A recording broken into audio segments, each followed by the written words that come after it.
Yesterday was definitely a day to forget, but we need to move on. The first place Texas Rangers come to town today on Locked On A's.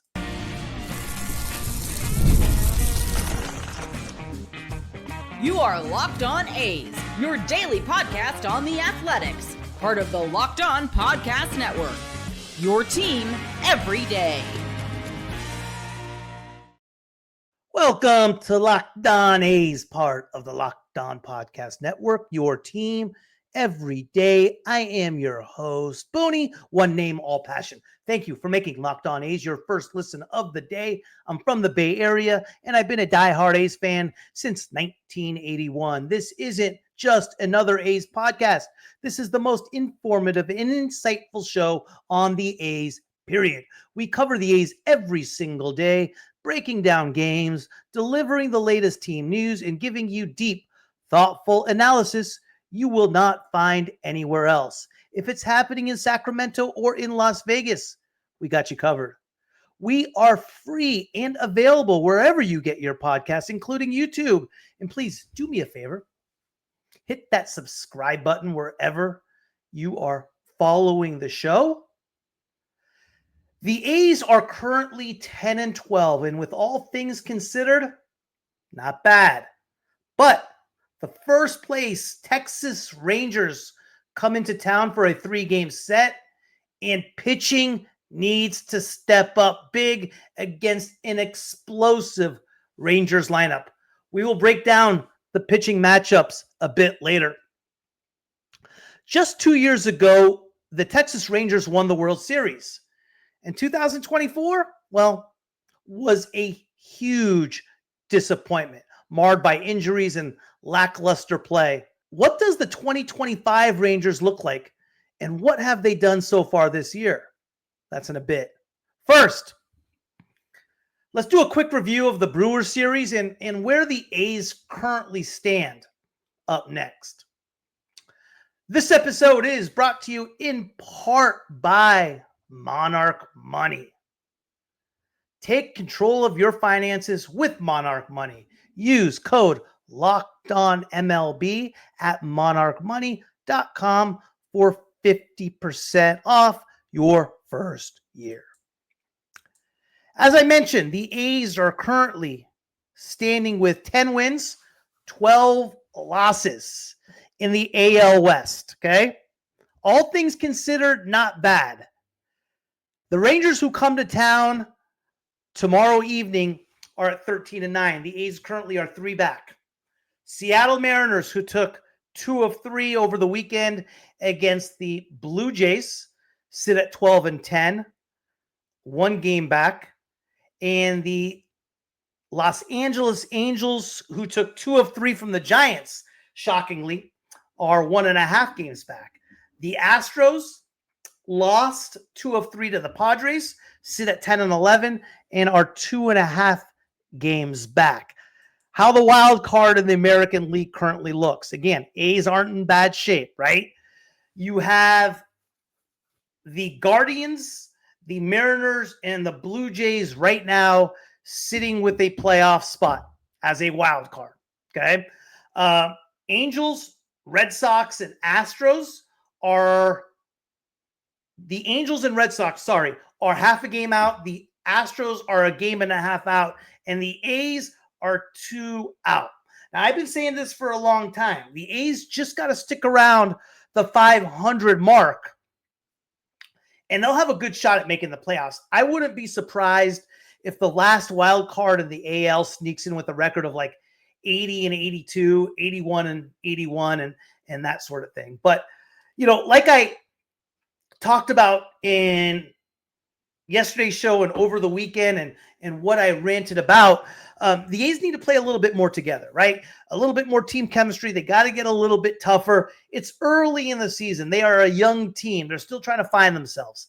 And I want it bad for these guys. They've been stuck with so much doubt on him and so much criticism that hasn't been true with regard to him. And they're kind of like stuck in the middle of everything that's going on. And it's unfair. And I want it bad for these guys. And what they got to realize is that it is the A's against the world. The only people they are going to have is the people in that locker room. They are only going to have each other. And once they take the attitude of, hey, it's us against the world and all we have is each other, we might see a different brand of baseball and a different attitude going forward. But until that day happens, it's going to be the type of play we have been seeing. Great baseball performances in outings like yesterday as well. The A's are beyond talented. They are more talented than I thought coming into the year. I love JT Ginn getting that number 5 start spot, and I think he's going to be an incredible asset to this team. And again, going over, we're still 4-2 on the road trip, right? You have a winning road trip, it's always a good sign. Yeah, it didn't end how we liked. But if you were to look at the performances in Milwaukee, lackluster, right? You had Lawrence Butler, 2 for 11, 4 Ks. Brett Rooker, 3 of 12, 3 Ks, run scored, home run, double. Tyler Soderstrom had a little bit of a step back after a 2 for 4 performance in game 1. He went 0 for his last 7 with 6 strikeouts, 2 of 11 on the series. Shea Langoliers really struggled, 1 of 12, 6 strikeouts. Had a big home run in game 2. But other than that, that was it. Blade, 1 of 10. Andahar and Jacob Wilson looked good. 9 of 19 between the two of them, right? You had Andahar, 4 of 8 with a double and RBI, and Jacob Wilson, 5 of 11. Urshela, 0 of 6, 3 strikeouts. Muncy, believe it or not, 2 of 7. Schumann, 0 of 3. Pereira had an at-bat yesterday, 0 of 1. Seth Brown, 1 of 3. Did have a bomb. I hope that's good things. A good sign to come as when Brownie gets hot, look out. He's going to be tough to stop. Excuse me. As far as pitching, Ginn, numbers-wise, didn't look great. 4 2/3, 96 pitches, 3 hits, 3 earned runs, 2 walks, 7 Ks. I thought Ginn was wonderful. I thought he fought. And really, when I looked at the A's performance on Friday for the first 6 innings, I loved it. I thought they competed. I thought they played hard. But obviously things just kind of went south in the 7th inning with the defense, and it spiraled out of control. Jacob Lopez just got called up. He had 2 outings, 2 2/3 innings, 3 hits, 1 earned run, no walks, a strikeout. Mason Miller was his dominant self as well. Severino, we know how Severino looked, right? Unreal. 8 innings, 3 hits, 1 earned run, 1 strikeout, no walks.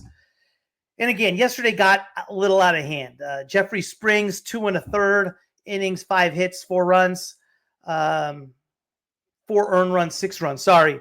Mitch Spence had a tough outing, 2 2/3, 2 hits, 1 run. Murdoch had a rough one, 2/3 of an innings, 5 hits, 5 earned, 2 walks. McFarland's been struggling. 1 inning, 3 hits, 1 earned run. But I don't really know how much onus you really put on a game like yesterday that got out of hand so fast. Just a disaster. 4 errors, needs to get cleaned up. I believe in Mark Kotze. He knows what he's doing. He got a good temperature on that locker room. And we'll know right away if things have been addressed with regard to effort. You're going to know right away on how Andahar tracks down a ball in the gap and how he goes after it. You're going to know if him and Wilson are communicating on a pop-up and how they react to each other if it doesn't work out for them. You're going to know with regard to Lawrence Butler's body language. Is he running out ground balls hard to first base? Are they fighting in at bats, that sort of thing? So you're going to know right away if some of those issues with regard to effort have been addressed. We'll find out real fast, because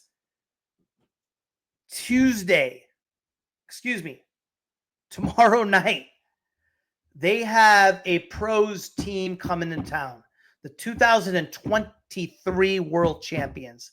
And this team is full of professionals, and they're going to play with an intensity. They are going to play with a sense of urgency. They're going to play the game like it's a game in October. That's what you do when you have a division rival come into town. And we are going to need to match that intensity. This is no joke of a team. Again, this is the 2023 World Champions. And they're in first place right now. We're 3 games back. And believe me, they're going to be coming into town with a little bit of swagger. Let's see what the old Rangers have as far as their roster and what to expect from them up next.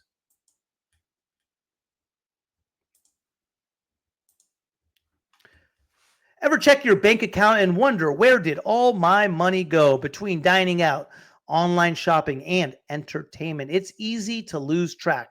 That's where Monarch Money comes in, your personal CFO, giving you full visibility and control over your finances.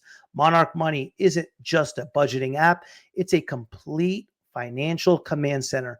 You can track all your accounts, investments, and spending in one place, so you stop just managing your money and start building wealth. When I started using Monarch, I realized just how much I was spending on food delivery. Now I budget smarter and save more. Instead of juggling multiple apps, you can use Monarch to check your finances, track spending, and even plan long-term goals. Managing money with your partner is smoother than ever. You can track shared and personal accounts, set goals, and stay on the same page without the stress. Take control of your finances with Monarch Money. Use code LOCKEDONMLB at monarchmoney.com for 50% off your first year. That's monarchmoney.com, code LOCKEDONMLB for half off your first year. As the dust settles from a challenging 2024 season, the Texas Rangers have been gearing up what they hope to be an exhilarating 2025 campaign. And so far, they're doing just fine. With a roster brimming with talent and a clean bill of health, the Rangers are ready to make waves in the American League West, leaving last year's disappointments behind. And so far, the Rangers have not disappointed, boasting a record of 13-9 and first place in the AL West in the early going. Right off the bat, they took 3 of 4 games from the Red Sox, went on the road and took 2 of 3 from the Reds. They came home, they swept the Devil Rays. They lost 2 of 3 in Chicago against a very, very good Cubs team. And probably their only letdown this year was when they got swept in Seattle in a 3-game set. But a mark of a good team, they responded by sweeping the Angels in Texas. This weekend, they played the defending world champion Dodgers, and they took a game. They lost yesterday 1-0 in an unexpected pitching duel. And on Saturday, Adolis García hit a 2-run walk-off bomb in the 9th with the Rangers down 1 run to win it. Last year's campaign was a bit like a country song, a little heartbreak with some injury blues and a whole lot of what could have been. But with manager Bruce Bochy back at the helm, and his track record speaks for itself. The Rangers infield is set to be a powerhouse with the return of third baseman Josh Jung and shortstop Corey Seager. Jung, who faced a series of wrist injuries last year, is back with no limitations, providing a much-needed boost to the lineup. Jung has responded this year so far, 304 batting average and an OPS of .804. Corey Seager, when you think of the Texas Rangers, you think of Corey Seager. He is their guy. He battled a sports hernia last year, and despite his injury, he still managed to whack 30 home runs and drive in 74 runs. He's a tough kid, man. With both Jung and Seager healthy, the Rangers infield is flat out legit.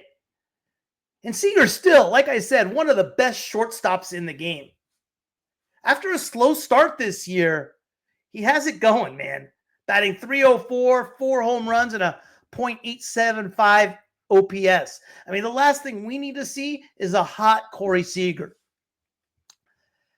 The Rangers did make a couple moves in the offseason, and that move would be probably highlighted with the acquisition of Jake Burger from the Miami Marlins. He adds depth at first base following Nathaniel Lowe's trade to the Nationals. Burger's impressive stats last year, 29 bombs, 76 ribbies, makes him a very valuable addition to the Rangers. Burger hasn't been that guy quite yet, right? He's only hitting 188 with 2 bombs and an OPS of 537. Slow start. But again, despite slow starts from Burger, they're still winning games, man. They're still winning games. They also have Marcus Semien. The A's fans remember Marcus Semien as one of many that got away. Semien resumes his role at second base, eager to improve on his .237 batting average from last year. It was a down year for Semien. But let's not forget, Semien's a former MVP candidate, man.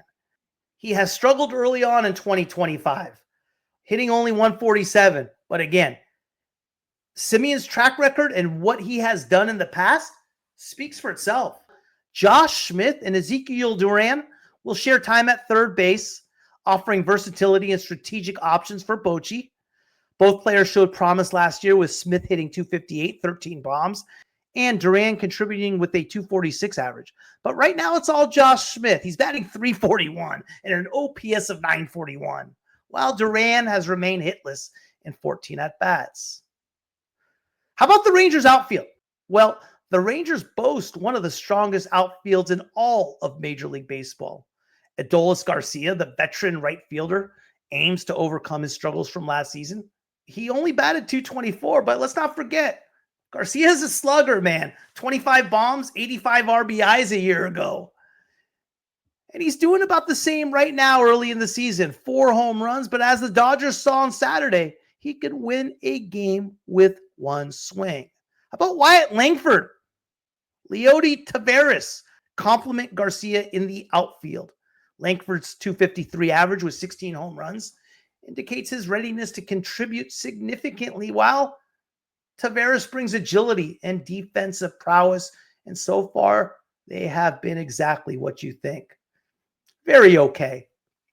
Jock Pederson steps in as the DH following a solid season with the Diamondbacks and previous to that with the Giants. He's faced early struggles big time so far this year. I believe 3 hits and 57 at-bats, I want to say. But we know what Pederson can do. And I'm sure he's going to find that rhythm soon. How about the rotation and bullpen? The Rangers addressed their bullpen needs during the offseason with former closer Jose Leclerc, moving to the A's. Thanks for that. New faces such as Sean Armstrong and Luke Jackson, who has taken over the role of closer, joins the ranks. Robert Garcia, acquired in the Lowe trade, adds left-handed depth, while Mark Church, Chris Martin, Hobie Milner, and Jacob Webb round out the bullpen. When you're talking about starting pitching with the Rangers, you're talking about Nathan Eovaldi. But fortunately for the A's, Eovaldi will not be starting against them. Who they won't miss is Patrick Corbin, Kumar Rocker, and Jacob deGrom. Yes, that Jacob deGrom. As I preview the pitching matchups up next. Tuesday night, 7:05 first pitch. Osvaldo Bido for the A's versus Patrick Corbin for the Rangers. Bido's been solid. 2 wins, 1 loss, 2.61 ERA. 23 hits in 20 and 2/3 innings, 14 Ks. He's controlled his walks with 7. He's been tough. Badeau pitched game 2 against the White Sox. He went 5 and 2/3 innings, allowed 5 hits, 1 earned run, 1 walk, no Ks. But the Rangers aren't the White Sox. And the Rangers counter with Patrick Corbin. If you are wondering where have I heard that name before, I'm going to tell you. Patrick Corbin is the baseball equivalent of that used car that once won a cross-country race, but now mostly just gets you from point A to point B with a few backfires along the way. After cashing in on a monster $140 million deal and helping the Nationals win the 2019 World Series, Corbin's ERA ballooned like a hot air balloon over the next 4 years, leading the league in losses 3 straight seasons. But here's the thing. The guy never misses a start. No one's made more starts in the last decade except Aaron Nola from the Phillies. The Rangers aren't paying him to be an ace. They are paying him $1.1 million to soak up innings while half their staff lives in an MRI machine. Sure, he hasn't had an ERA under 5 since 2020, but some of that's been bad luck and brutal defense behind him.